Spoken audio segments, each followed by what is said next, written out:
Bonjour à tous, j'espère que vous allez bien. Aujourd'hui, on se retrouve sur une nouvelle vidéo sur Canva. Comme vous pouvez le voir, j'y suis déjà actuellement et on va justement voir comment ajouter des effets sur notre site internet qui a été créé avec Canva. Donc dans une précédente vidéo qui est sortie dimanche dernier, j'ai montré en fait comment créer directement un site à partir de Canva. Donc un site pour votre entreprise, restaurant ou autre. Donc là, j'ai fait vraiment un site pour un restaurant. Mais voilà, ça reste un site internet qui ne va pas avoir forcément de référencement. Donc ça va être vraiment un site vitrine qui va être, par exemple, si vous avez un QR code ou autre voilà, ou un lien Linktree, pardon, sur les réseaux sociaux, eh bien ça pourrait être intéressant d'ajouter au moins une fiche avec votre menu ou une présentation de votre entreprise. Donc ici, on se retrouve sur un site que j'ai pas du tout fait moi-même, que j'ai pris directement des modèles de Canva. Donc comme vous pouvez le voir, ça fait des sites quand même plutôt pas mal.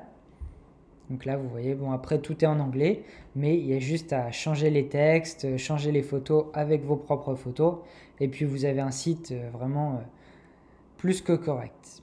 Donc voilà, si vous voulez voir un aperçu, j'ai juste à cliquer sur aperçu, et ici je vais avoir l'aperçu soit sur mobile, soit sur ordinateur. Et donc voilà. Donc là, c'est un peu long à charger. Mais franchement, ça fait l'affaire pour un site, soit parce que vous avez besoin d'un site très rapidement et en attendant que votre site soit construit, soit ou juste pour présenter les menus, ça peut être vraiment quand même intéressant. Donc voilà, et puis vue mobile, comme ça vous voyez à peu près à quoi ressemblent les sites internet qui sont faits finalement avec Canva. En moins d'une matinée ou une après-midi, vous avez fait votre site en fait. Donc voilà. Donc ici, là, on va voir du coup comment ajouter des effets sur les images ou sur les textes. Donc ici, par exemple, j'ai un texte qui est groupé avec un autre texte. Donc ici, on a un sous-titre et un titre. Et je vais ajouter un effet, enfin je vais l'animer plutôt. Donc je clique sur animer.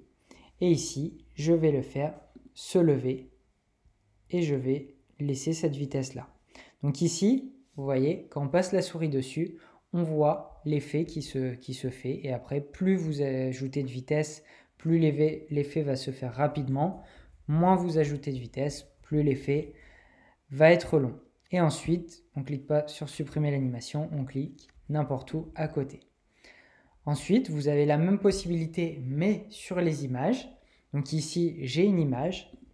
Et donc ici, je peux animer mon image. Et ici, je vais en avoir d'autres. Donc le V, c'est le même qu'on a utilisé tout à l'heure. Mais ce qui est souvent utilisé sur les sites internet, ça va être les fondus, qui ont un rendu plus que correct. Et aussi les techniques. Voilà, donc le technique, il va venir vers la droite. Donc après, à voir si ça se porte bien avec votre site. Parce que là, vous voyez, si je mets un technique, il va aller trop sur le texte juste à droite. Donc moi, ça ne va pas être intéressant du tout pour ce que je souhaite faire. Donc ici, dans ce cas-là, moi, je vais pouvoir mettre un fondu. Et ici, je vais pouvoir régler la vitesse en plus ou moins rapide. Hop, voilà. Et ici, vous voyez. En fait, ce qui est bien sur les sites internet, c'est quand il y a de l'animation, quand il y a de la vie. Si votre site internet il est vraiment statique et qu'il n'y a rien qui bouge, bah, c'est forcément moins attrayant et moins bien visuellement pour les clients. Après, à savoir que plus vous allez ajouter d'effets sur vos textes, sur vos images, etc. dans votre site internet, plus le site va être lent à charger. Et donc pour les visiteurs, forcément, plus un site est long à charger, plus ils vont le partir rapidement et moins ils vont aller voir d'autres pages, etc. Donc là, encore une fois, c'est à utiliser avec parcimonie. Donc déjà, j'en ai utilisé un pour le texte ici en titre, en page d'accueil. J'en ai utilisé un pour la photo. Je peux en utiliser un aussi qui peut être intéressant. Ça va être, hop, donc là ils sont groupés.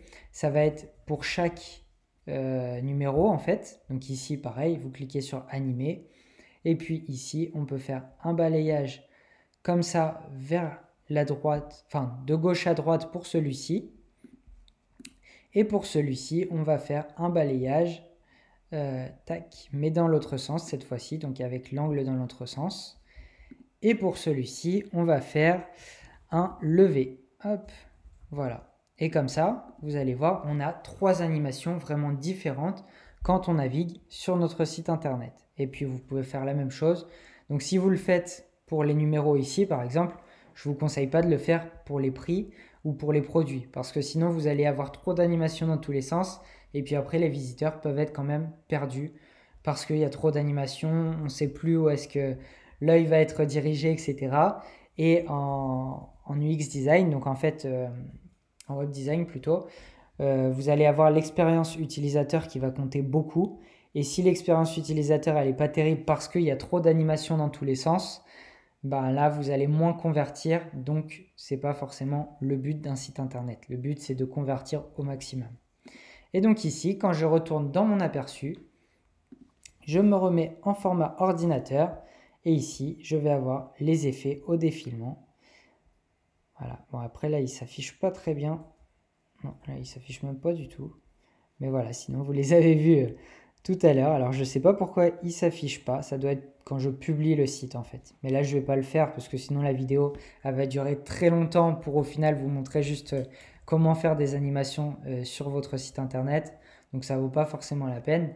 Mais là, du coup, voilà, au moins, vous avez compris comment faire. Et puis après, je vous laisserai, du coup, publier votre site internet. Et quand il sera publié, ça met un petit temps à se publier parce qu'il faut ajouter un nom de domaine. Donc, le nom de domaine, c'est le nom de votre entreprise.fr, .com, etc. Et puis après, laisser le site se mettre en ligne. Donc, ça met à peu près 5 minutes. Donc voilà, ça met un petit temps. Et puis là, je ne vais pas le faire en vidéo, sinon elle va être trop longue pour rien. Et puis comme vous le savez, je ne fais pas forcément de coupures dans mes vidéos. Donc, je ne vais pas en faire non plus pour cette fois-ci. En tout cas, si vous avez besoin d'un site internet plus détaillé, avec plus de fonctionnalités, qui va être un site qui va avoir aussi du référencement. Donc du référencement, c'est pour être dans les premiers, dans les moteurs de recherche. Donc souvent, c'est plutôt Google, qui est le numéro 1 actuellement. Donc pour être dans les premiers sur un mot-clé précis, donc sur le nom de votre entreprise, dans votre région, sur des mots-clés qui ont rapport avec, par exemple, ici, avec la restauration, le BTP, en fonction de ce que vous faites du coup comme métier, de ce qui est votre entreprise. Et donc voilà, donc n'hésitez pas à me contacter. On fait aussi dans notre agence Savoir Digital du Community Management. Donc ici, on va gérer les réseaux sociaux des entreprises. Et puis en tout cas, c'est tout pour cette vidéo. N'hésitez pas à vous abonner, à mettre un petit like. Et puis je vous dis à bientôt pour une prochaine vidéo.